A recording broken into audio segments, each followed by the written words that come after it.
The winds of change blow through the NBA as Mark Cuban's iconic tenure with the Dallas Mavericks comes to an end. The NBA Board of Governors gave a resounding 29-0 approval for transferring majority ownership to the families of Miriam Adelson, Savon, and Patrick Dumont, the brains behind the Las Vegas Sands Corp. With Cuban at the helm for an awe-inspiring 23 years, this sale marks the dawn of a new era for the Mavericks. But just what is Mark's role now? Join us as we delve into the juicy details of this groundbreaking sale and unravel the mysteries behind why Mark Cuban decided to essentially part ways with the Dallas Mavericks. Alright, for those who don't know Mark Cuban, he was born July 31st, 1958, and he isn't just your average American businessman. He's a jack of all trades, entrepreneur, TV producer, investor, and personality extraordinaire. Best known as the former Big Cheese and current minority owner of the Dallas Mavericks in the NBA, Cuban's also a key player in 2929 Entertainment and a mainstay on the hit show Shark Tank. But there is more. Cuban's interests span far and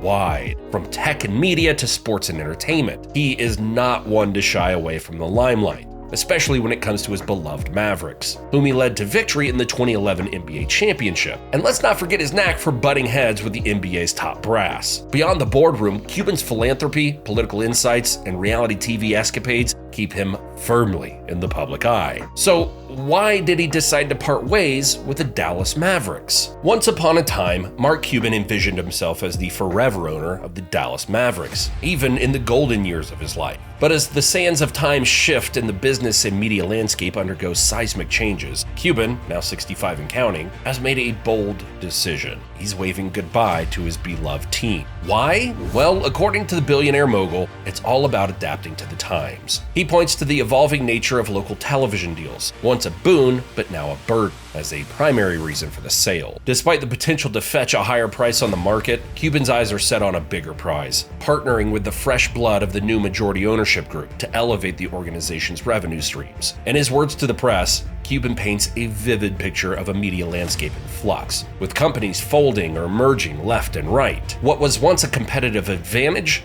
has morphed into a liability. Mark Cuban isn't one to mince words, and he's certainly not holding back on why he's stepping away from the Dallas Mavericks. In his straightforward style, Cuban points out a stark reality. The big spenders in the sports world aren't necessarily riding high on lucrative media deals anymore. Nope. It's all about the real estate game now. But here's the kicker. Cuban freely admits that real estate isn't exactly his forte. He's been knee-deep in the pharmacy and basketball realms, juggling those two like a pro. But diving into the complex world of real estate, that's a whole different ballgame. So rather than play catch-up in an unfamiliar arena, Cuban focuses on what he knows best, leaving the real estate moguls to their turf while he steers clear of uncharted waters. It's a candid admission from a savvy businessman who knows when to stick to his strengths. According to ESPN, Adelson and the Dumonts swooped in and sealed the deal for the Mavericks at a staggering valuation of over $4 billion. That is no chump change. Forbes had pegged the team's net worth at a hefty $4.5 billion back in October 2023, catapulting the Mavericks into the upper echelons as the 7th most valuable NBA franchise. But here's where things get even more interesting. Bloomberg reveals that Adelson went all in, selling off a cool $2 billion in Las Vegas Sands Corp stock to grease the wheels for the Mavericks purchase. Now that's what you call putting your money where your mouth is. Even though Adelson and the Dumonts have taken the reins as the majority owners of the Mavericks,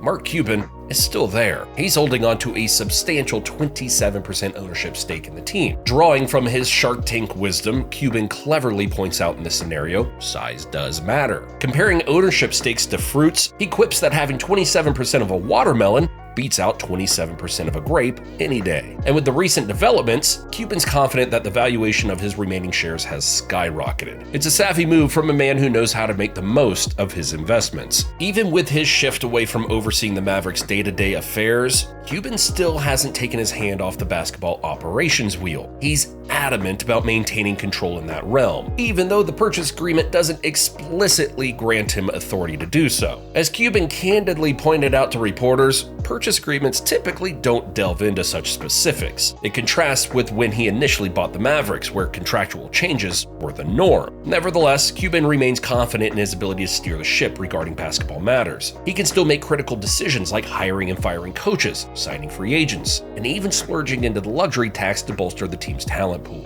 However, in the event of a disagreement, Patrick Dumont, the team's new governor, holds the trump card. Cuban acknowledges this, conceding that ultimately Dumont has the final say. Yet, Cuban maintains an optimistic outlook, believing differences can be worked out amicably. Mark Cuban's long-standing dream of a new arena for the Mavericks has been on the table for years, with talks veering towards a Las Vegas-style casino and resort complex. Now, with the team's sale to the owners of Las Vegas Sands, that vision is edging closer to reality. Even before Adelson and the Dumonts entered the Mavericks ownership picture, Las Vegas Sands had already made moves, securing land in Irving, Texas, just a stone's throw from Dallas. Their plan? To erect a sprawling resort across the highway from the former Texas Stadium site, the historic home of the Dallas Cowboys. Speculation ran rife that this could mean a potential move for the Mavericks to Irving, but Cuban quickly doused those rumors. In a decisive statement, Cuban asserted that any new arena would be firmly rooted in the heart of Dallas itself. He left no room for ambiguity when pressed on the matter, emphasizing Dallas proper as the chosen location for their future home court. It's a bold declaration from Cuban, signaling his commitment to keep the Mavericks right where they belong, in the vibrant heart of Dallas. As we wrap up this deep dive into the whirlwind of changes surrounding the Dallas Mavericks and Mark Cuban's evolving role,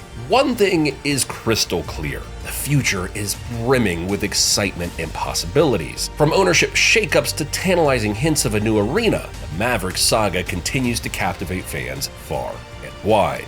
Thanks for watching, and I'll see you in the next one.